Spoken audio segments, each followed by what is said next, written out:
Doña Ana Méndez Gil, directora xerente de Galicia Calidade. Moi bo día. Moi bo día.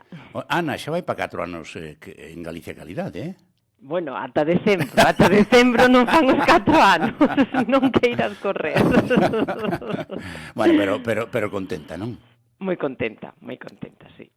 Oiche, non ten nada que ver eso co que facías cando estabas ao frente dos xoves empresarios de Ourense, non? Non, a verdade que non, pero bueno, si hai unha cousa en común que é estar en contacto a carón das empresas, das mellores empresas de Galicia. O sea que neso sí que hai algo en común, nexo en común. Na Asociación de Xoves Empresarios eran só empresas de Ourense, pero aquí son de toda Galicia, o sea que algo hai de nexo de unión. Ana, por certo, cando empezou Galicia Calidade, e xa choveu, bueno, pois en principio tratábase de unha publicidade de Galicia, darnos boa zona por mundo adiante, acabou convertíndose nunha gran marca, que sigue sendo, pero agora xa tamén teño para min que é unha maneira de facer as cousas, non? Como as facemos aquí.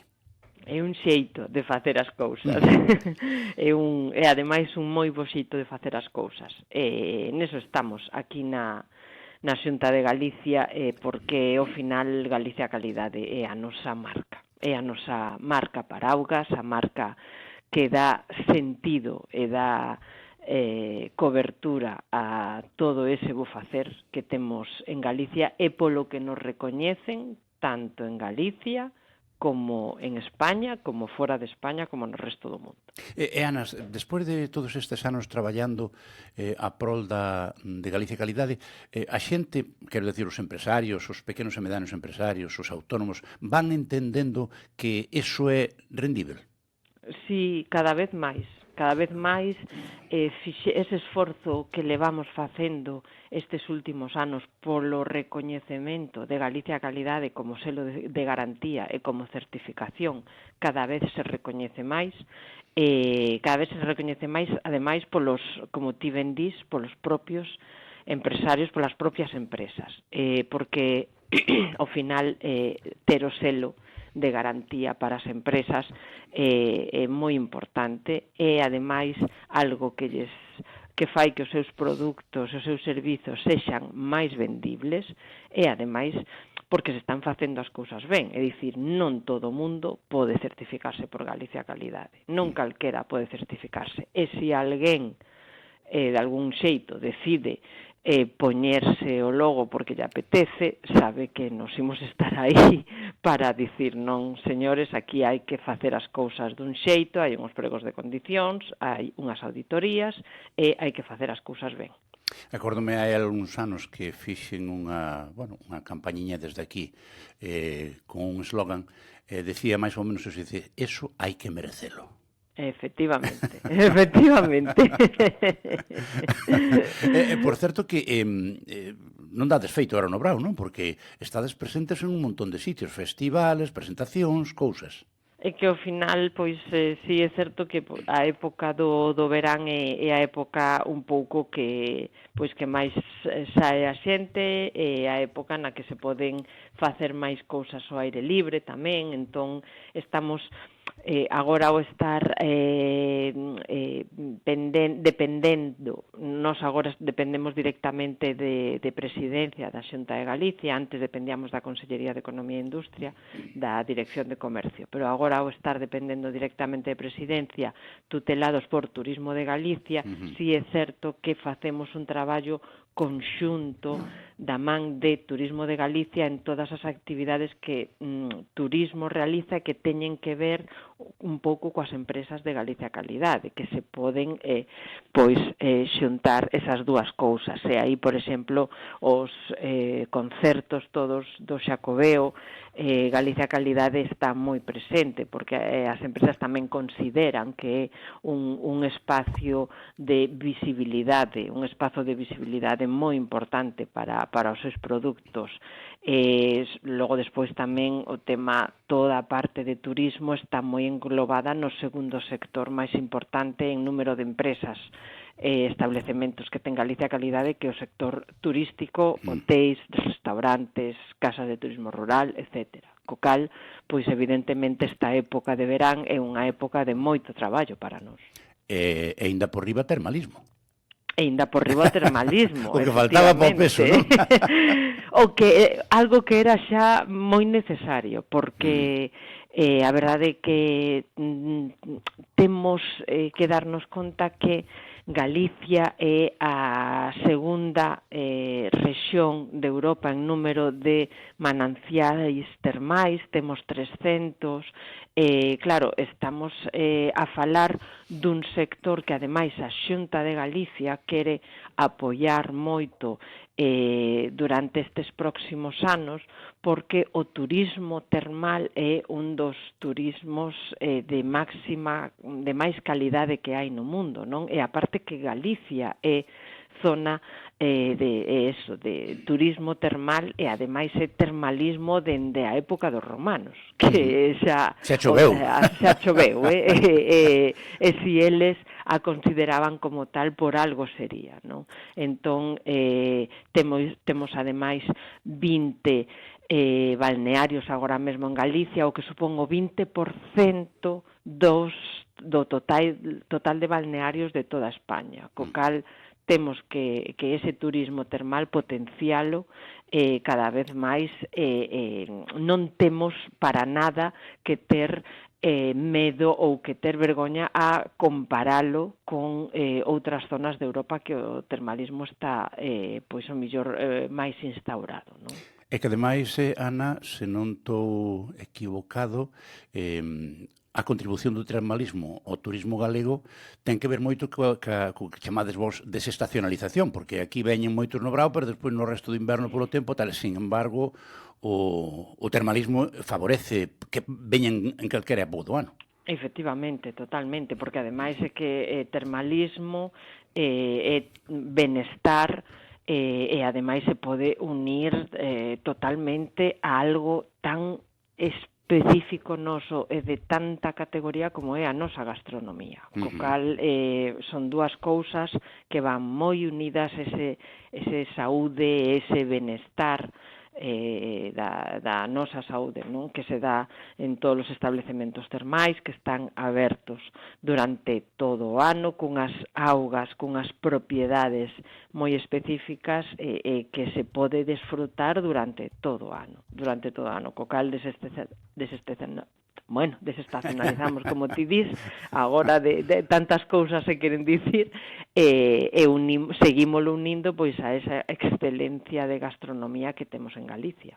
Por certo que decía, non hai moito aquí un día falando con el, o catedrático que temos, que dirixe a Cátedra de Hidroloxía da Universidade de Santiago, que se seguimos así, o que habería que facer é que o termalismo fora recetado pola Seguridade Social.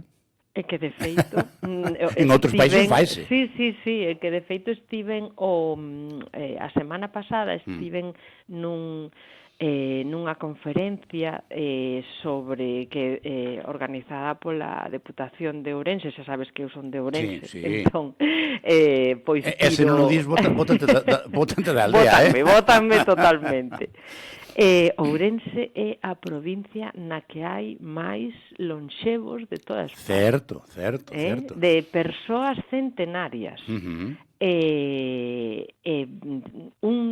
Das cousas que se están estudiando na provincia de por qué a provincia de Ourense ten esa maior cantidad de centenarios e de persoas de máis de 100 anos, pois é o tema das augas. Claro. O tema das augas, a parte, evidentemente, da alimentación, do xeito de vida e todo, pois tamén o tema das augas, que aínda que a primeira vista pódese pensar que o termalismo é algo que é moi de agora, ou, digamos, de fai pouco tempo, xa balnearios e augas termais existían xa de fai moito tempo, e logo despois, como dicíamos, da época dos romanos, e logo despois a maiores que hai auga, o chan, e iso ten hai zonas nos povos nas que as hortas teñen unhas augas coas que se rega moi especiais. Ao final, a xente que ten máis de 100 anos, pois come deses produtos que saca desas hortas, non? Entón, algo teñen que ter. Como di o refrán, algo ten agua cando a bendicen, non? Efectivamente. Por certo, que unha das cousas que máis son está dando, e iso tamén ten que ver ca desestacionalización, é bueno, isto que se celebra todos os anos, que é as estrelas do Camiño de Santiago, que aquí ven unha manchea de estrelas Michelin que despois van por aí adiante dicindo que aquí cómese de maravilla. Claro, que van dicirse, non? É verdade. Cómese e bébese, que ti de beber algo entendes. Bébese. E cando digo de beber, quero dicir de producir viño. Sí, mellor que o arranxes, que o expliques ben. Claro, non vayas a lo demo. Non vayas a lo demo, sí. Pero sí, comer ben. E a verdade é que veñen aquí este ano, ademais, fixémoslles unha actividade coa que saíron encantados e ademais que aprenderon moitísimo porque estuvemos con eles na Ría de Noia falando con mariscadoras que nos contaron ali o pé de mar como se recollía o berberecho, como se recollía a ameixa, como se criaba logo despois a ameixa, fíxose unha semente de ameixa na ría feita por eles, foron cunha actividade, aprenderon moitísimo e viron de verdade por que o marisco galego é tan bo e que ninguén lles venda marisco que non é galego por marisco galego. Sobre todo, aprender a diferenciar, que eso é importantísimo. É que algo que sabemos de aquí de toda a vida, que é que o marisco sabe o que come, non o comen en outros sitios.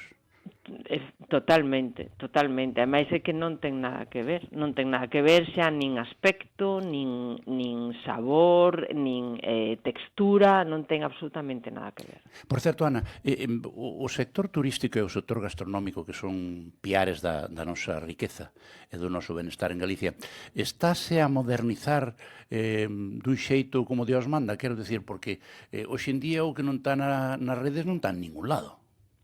Sí, pero nese senso, a verdade é que a xente que ten un establecemento turístico e a xente, os galegos aquí tamén sabemos que as cousas, eu creo que empezamos a saber vender as cousas que temos, non? Si que fai anos, o mellor, pois parecía que non sabíamos vender moi ben o que tiñamos, pero que agora sabémolo facer moi ben, ofrecemos experiencias que quedan na cabeza e nos sentimentos dos turistas e das persoas que veñen, e ao final vendemos ese Galicia calidade a través das redes, inda que sí, eu creo que sigue funcionando moitísimo tamén o boca a boca, pero a verdade é que con redes sociais e todo iso, Galicia sigue sendo unha comunidade de excelencia no noso país.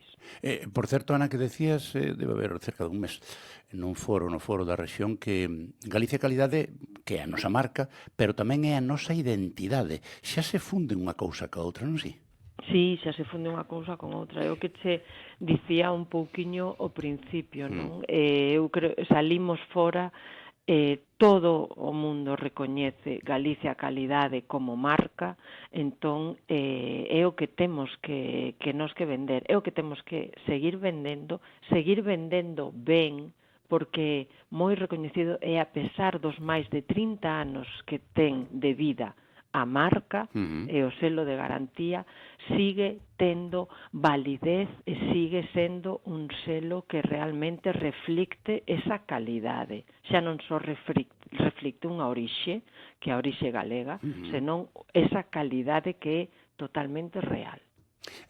Hai unha cousa que me gustaría que me contaras, porque ides medrando pouco a pouco, e seguramente non ao ritmo que fora de desexar, pero que sectores aínda son un pouco reticentes, ou mellor porque non o saben, ou porque pensan que non pode ser de utilidade para conseguir a marca de Galicia Calidade? A ver, eu creo que agora estáse facendo cada vez máis pois esa imaxe de marca do que é Galicia, non, de todas as empresas. Que pasa? Que si é certo que pois ao principio estivo moi relacionada co sector agroalimentario, Sí. co sector primario. Logo despois foise abrindo o sector turístico e tamén cada vez máis empeza a ser recoñecida pois no sector un pouco do que é da artesanía, por exemplo, pois esos olleiros ou outro tipo de artesanía en Galicia. Tamén é certo que, claro, abrir un sector non é doado porque hai que facer un prego de condicións específico, hai que elaborar ese prego de condicións coas persoas do sector, porque evidentemente senón non se pode facer un prego de condicións sin contar coa xente do sector, non? Entón, pois leva tempo, e facer as cousas ben leva tempo, non é dun día para outro facer as cousas. Entón, si quizáis eses sectores, todo o resto de sectores que non teñen que ver co agro, co mar e co turismo, pois costalles un pouco máis porque pensan que non poden estar en Galicia a calidade. Sí que se pode, o que pasa é que hai que traballar e hai que ver, e hai que tamén saber que sectores de verdad son identidade nosa, porque evidentemente podemos facer as cousas moi ben na maioría dos sectores, que estou convencida que así é, pero nós temos cousas que son identidade nosa, esas son as primeiras que deben entrar, non? De todos os xeitos, para vos, teredes que ir medrando dentro do punto de vista de recursos, porque cada vez tendes máis xente a que tedes que auditar, porque senón poñeríamos en perigo a calidade do selo, non? Sí, totalmente. O sea, eso é unha cousa que é condición sine qua non, é unha cousa que as auditorías anuais hai nas que facer sí ou sí, e se fan sí ou sí. De feito, é certo que coas persoas que temos agora mesmo pois cúbrese todo o ano, pero porque están pois eso casi todos os días facendo auditorías. A medida que vaya crecendo, pois o millor si é certo que hai que pois ter máis xente ou facer este servizo de auditoría de outro xeito, pero é fundamental, porque o selo de garantía adquírese, pero tamén se pode perder se non se fan as cousas como se teñen que facer. Polo tanto, eso é importante, eso que acabas de decir, que tamén se pode perder. Claro, ou seguimos a facer as cousas ben, ou meu filliño, o que che pode dar a marca, valo perder. Claro, non é esta cousa de, bueno, xa o teño, xa o conseguín, e agora, pois, como se di vulgarmente, túmbome a Bartola. Non. Todos os anos se che vai pedir que sigas cumplindo coas exixencias de ter o selo de garantía. Senón, evidentemente, pois rescíndese o contrato e rescíndese a certificación. Decía un entrenador de fútbol americano, que era moi listo, Vincent Lombardi, decía que a perfección non se pode alcanzar, pero se buscamos a perfección, podemos alcanzar a excelencia, que iso é no que temos no selo de Galicia Calidade, non, Ana? Eso é o que temos, eso é polo que temos que seguir traballando. Como ten que ser. Ana Méndez Gil, directora xerente de Galicia Calidade, un placer, como sempre, falar contigo. Bueno, supoño que llerás uns días, non? Estamos xa chegando ao tempo de vacantes. A ver, esperemos, a ver. A ver se te deixan. A ver se me deixan. Que teñas un bo día, Ana. Moitísimas gracias. Moitas gracias a ti. Hasta loguiño. Hasta logo. E ustedes non se me movan, que acabamos de empezar la mañana, ¿eh? Vamos un momentito a publicidade e volvemos enseguida con máis cosas. Hasta ahora mismo.